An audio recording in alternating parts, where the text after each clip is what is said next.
യേശയ്യാ പ്രവാചകന്റെ ഗ്രന്ഥം ദൈവപിതാവിൻ്റെ സർവാധിപത്യത്തെയും അവിടുത്തെ പരിശുദ്ധിയെയും ഉദ്ഘോഷിക്കുന്ന ഒരു ഉത്കൃഷ്ട പ്രവചന സമാഹാരമാകുന്നു. മനുഷ്യകുലത്തെ വീണ്ടെടുക്കുന്നതിനായി പീഡിതനായ ദാസനായി ആഗതനാകുന്ന പുതിയ നിയമത്തിലെ മിശിഹായെക്കുറിച്ചുള്ള ദൈവിക വാഗ്ദാനം ഇതിൽ അതിസ്പഷ്ടമായി പ്രതിധ്വനിക്കുന്നു. അനുഷ്ഠാനങ്ങളിലെ ബാഹ്യമായ ആചാരങ്ങൾക്കല്ല, അന്തരംഗത്തിലെ സത്യസന്ധതയ്ക്കാണ് പ്രാധാന്യമെന്ന് യേശയ്യാ പ്രവാചകൻ ആവർത്തിച്ച് നമ്മെ ഓർമ്മിപ്പിക്കുന്നു. ആത്മീയ അന്ധതയും സ്വയം പര്യാപ്തതയും മനുഷ്യനെ അധപതനത്തിലേക്ക് നയിക്കുന്നുവെന്നും ദൈവത്തിൻ്റെ വഴികൾ നമ്മുടേതിനേക്കാൾ അത്യുന്നതങ്ങളിലാണെന്നും പ്രവാചകൻ ഓർമ്മിപ്പിക്കുന്നു.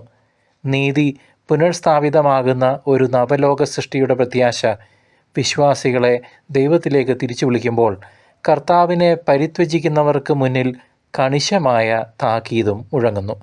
വരാനിരിക്കുന്ന കാലത്തെ നേരിടുവാൻ ഹൃദയത്തിൽ നിന്നുള്ള യഥാർത്ഥ പശ്ചാത്താപമാണ് ദൈവം നമ്മിൽ നിന്ന് ആവശ്യപ്പെടുന്നത്. സഹോദരങ്ങളെ, ക്രിസ്തുവിൻ്റെ ആഗമനം ആസന്നമായിരിക്കുന്നു.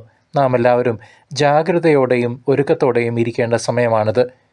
കർത്താവെ, ജീവൻ നൽകുന്ന അങ്ങയുടെ വചനങ്ങളിലൂടെ ഞങ്ങളെ ജ്ഞാനം നൽകി നിറയ്ക്കണമേ. ഇതാ ഞങ്ങൾ സന്നദ്ധരായിരിക്കുന്നു. യേശയ്യാ പ്രവാചകൻ്റെ പുസ്തകം അധ്യായം 30. സഹായത്തിന് ഈജിപ്തിലേക്ക്. കർത്താവ് അരുളി ചെയ്യുന്നു, എൻ്റേതല്ലാത്ത പദ്ധതികൾ നടപ്പിലാക്കുകയും എനിക്ക് അഹിതമായ സഖ്യമുണ്ടാക്കുകയും ചെയ്ത് പാപം കുന്നുകൂട്ടിയ അനുസരണമില്ലാത്ത സന്തതികൾക്ക് ദുരിതം. അവർ എൻ്റെ ആലോചന ആരായാതെ ഈജിപ്തിലേക്ക് പോയി ഫറവോയെ അഭയം പ്രാപിക്കുകയും ഈജിപ്തിൻ്റെ തണലിൽ സങ്കേതം തേടുകയും ചെയ്തു. അതിനാൽ ഫറവോയുടെ സംരക്ഷണം നിങ്ങൾക്ക് ലജ്ജയും ഈജിപ്തിൻ്റെ തണലിലെ സങ്കേതം നിങ്ങൾക്ക് അപമാനവുമാകും. അവൻ്റെ ഉദ്യോഗസ്ഥന്മാർ സോവാനിലും നയതന്ത്ര പ്രതിനിധികൾ ഹാനേസിലും എത്തിയിട്ടും നിങ്ങൾ നിഷ്പ്രയോജനമായ ഈ ജനത നിമിത്തം അപമാനിതരായി. സഹായമോ നേട്ടമോ അല്ല അവർ മൂലം ലഭിച്ചത്, ലജ്ജയും അപമാനവും മാത്രം.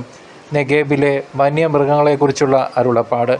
കഷ്ടതയും കഠിനവേദനയും നിറഞ്ഞ ദേശത്തിലൂടെ സിംഹിയും സിംഹവും അണലിയും പറക്കുന്ന സർപ്പവും ഇറങ്ങി വരുന്ന ദേശത്തിലൂടെ അവർ കഴുതപ്പുറത്ത് സമ്പത്തും ഒട്ടകപ്പുറത്ത് വിലയുറ്റ വിഭവങ്ങളും തങ്ങൾക്ക് ഉപകരിക്കാത്ത ഒരു ജനതയ്ക്ക് വേണ്ടി കൊണ്ടുപോകുന്നു.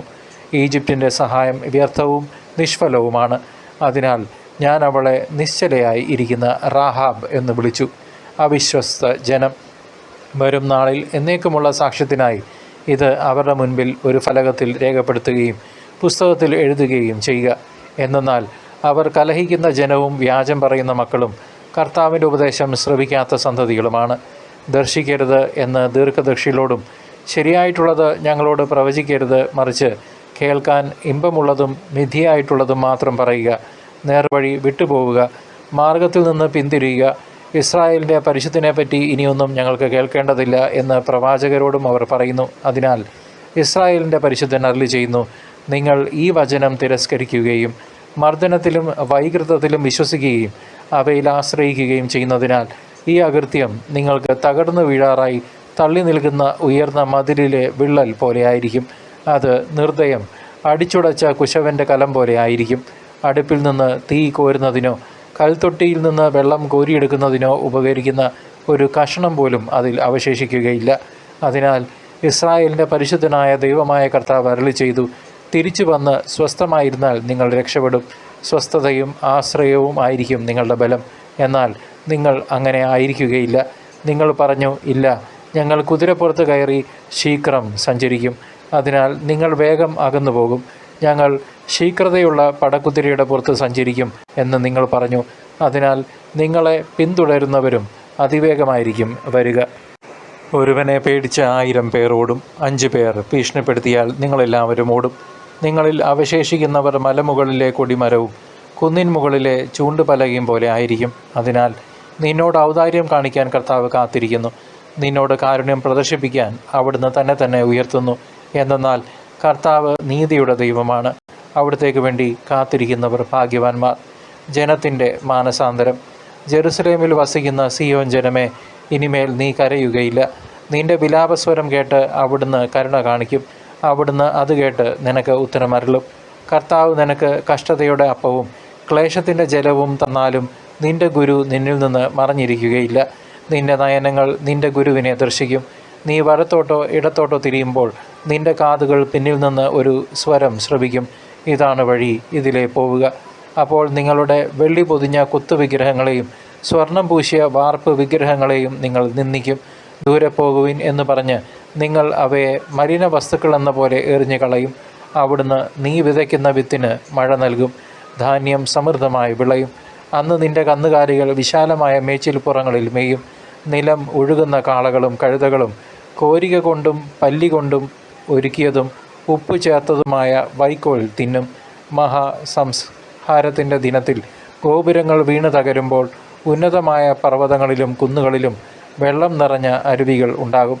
കർത്താവ് തൻ്റെ ജനത്തിൻ്റെ മുറിവുകൾ വെച്ചുകെട്ടുകയും തൻ്റെ പ്രഹരം കൊണ്ടുണ്ടായ മുറിവുകൾ സുഖപ്പെടുത്തുകയും ചെയ്യുന്ന ദിവസം ചന്ദ്രപ്രകാശം സൂര്യൻ്റെ ശോഭ പോലെയും സൂര്യപ്രകാശം 7 ദിവസങ്ങളിലെ പ്രകാശം ഒന്നിച്ചായിരുന്നല്ല എന്ന പോലെ 7 ഇരട്ടിയും ആകും.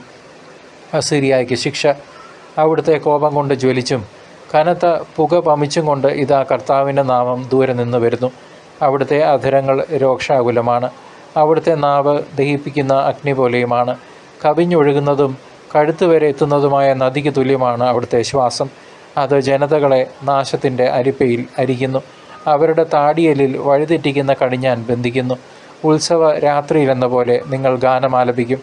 ഇസ്രായേലിൻ്റെ രക്ഷാശിലയായ കർത്താവിൻ്റെ പർവ്വതത്തിലേക്ക് കുഴൽ നാദത്തിനൊത്ത് പോകുമ്പോഴെന്ന പോലെ നിങ്ങൾ ഹൃദയത്തിൽ ആനന്ദിക്കും. ഉഗ്രകോപത്തിലും ദഹിപ്പിക്കുന്ന അഗ്നിജ്വാലയിലും ഇടിമുഴക്കത്തിലും കന്മഴയിലും കർത്താവ് പ്രഹരിക്കാൻ കരം വീശുന്നത് നിങ്ങൾ കാണുകയും അവിടുത്തെ ഗംഭീര ശബ്ദം നിങ്ങൾ കേൾക്കുകയും ചെയ്യും. കർത്താവ് തൻ്റെ ദണ്ട് കൊണ്ട് പ്രഹരിക്കുമ്പോൾ അവിടുത്തെ സ്വരം കേട്ട് അസീറിയർ ഭയവിഹ്വലരായിത്തീരും. ശിക്ഷാദണ്ഡുകൊണ്ട് കർത്താവ് അടിക്കുന്ന ഓരോ അടിയോടും കൂടെ തപ്പിൻ്റെയും കിന്നരത്തിൻ്റെയും നാദം ഉയരും. കരം ചുഴറ്റി അവിടുന്ന് അവരോട് യുദ്ധം ചെയ്യും. ദഹിപ്പിക്കാനുള്ള സ്ഥലം പണ്ടേ ഒരുക്കിയിട്ടുണ്ട്. രാജാവിന് വേണ്ടിയാണ് അത് ഒരുക്കിയിരിക്കുന്നത്.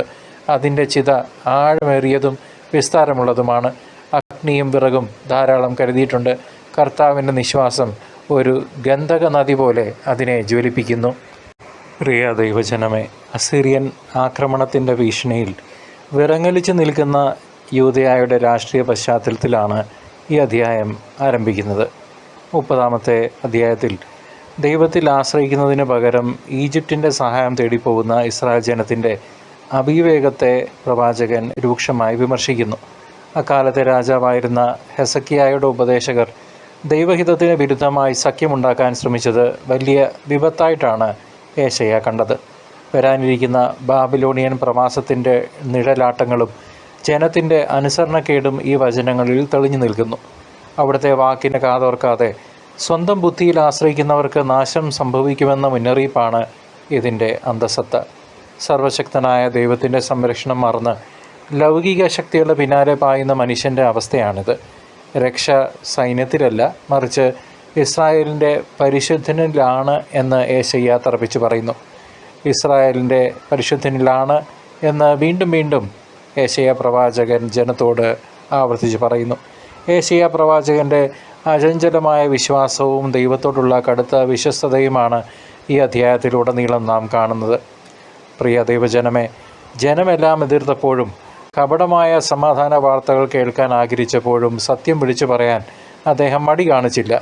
ദൈവത്തിൻ്റെ ശിക്ഷാവിധി വരാനിരിക്കുന്നു എന്നറിഞ്ഞപ്പോഴും അദ്ദേഹത്തിൻ്റെ ഉള്ളിൽ തൻ്റെ ജനത്തോടുള്ള വലിയൊരു സ്നേഹവും കരുണയും തുടിക്കുന്നുണ്ടായിരുന്നു. സമാധാനമായിരിക്കാനും ദൈവത്തിൽ വിശ്വസിക്കാനുമാണ് അദ്ദേഹം അവരോട് ആഹ്വാനം ചെയ്യുന്നത്. പതറാത്ത മനസ്സോടെ ദൈവഹിതം വെളിപ്പെടുത്തിയ യേശയ്യ ഒരു വലിയ ധീരനും അതേസമയം ദൈവ മനസ്സറിഞ്ഞ പ്രവാചകനുമാണ്.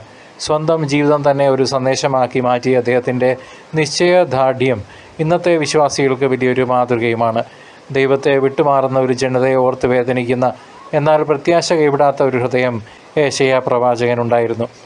നീതികേടിനും പാപത്തിനുമെതിരെയുള്ള ദൈവത്തിൻ്റെ അലംഘനീയമായ വിധി ഈ അധ്യായത്തിൽ വളരെ വ്യക്തമായി പ്രസ്താവിച്ചിട്ടുണ്ട്. പാപം ചെയ്യുന്നവർ അത് മറച്ചു പിടിക്കാൻ ശ്രമിച്ചാലും ദൈവത്തിൻ്റെ കണ്ണുകളിൽ നിന്ന് ഒന്നും മറഞ്ഞിരിക്കുകയില്ലെന്ന് പ്രവാചകൻ ഓർമ്മിപ്പിക്കുന്നു. ഇടുത്തി പോലെയും പ്രളയം പോലെയുമുള്ള ദൈവകോപം അസീറിയയെയും അവിശ്വാസികളെയും തകർക്കുമെന്ന് ഇവിടെ പ്രവചിക്കപ്പെടുന്നു.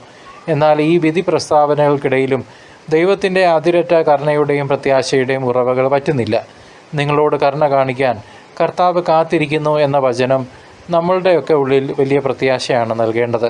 മുറിവേൽപ്പിക്കുന്നത് ദൈവം തന്നെയാണെങ്കിലും ആ മുറിവ് വെച്ച് കെട്ടുന്നതും അവിടുത്തെ സ്നേഹമുള്ള കരങ്ങളാണ് എന്ന് തിരിച്ചറിയണം. ശിക്ഷയിലൂടെ വിശദീകരിക്കപ്പെടുന്ന ഒരു ജനത്തെയാണ് പ്രവാചകൻ ഈ അധ്യായത്തിലൂടെ സ്വപ്നം കാണുന്നത്. സ്വർണം ആലയിൽ ശുദ്ധി ചെയ്യപ്പെടുന്നത് പോലെ ആധുനിക ലോകത്ത് ജീവിക്കുന്ന നമ്മെ സംബന്ധിച്ചിടത്തോളം ഈ വചനങ്ങൾ വലിയൊരു താക്കീതും പാഠവുമാണ്. ദൈവത്തെക്കാൾ ഉപരിയായി സാങ്കേതിക വിദ്യയിലും സമ്പത്തിലും സ്വാധീനത്തിലും സ്ഥാനമാനങ്ങളിലും ആശ്രയിക്കുന്ന ഇന്നത്തെ മനുഷ്യൻ യൂദയായുടെ അതേ തെറ്റാണ് ആവർത്തിക്കുന്നത്.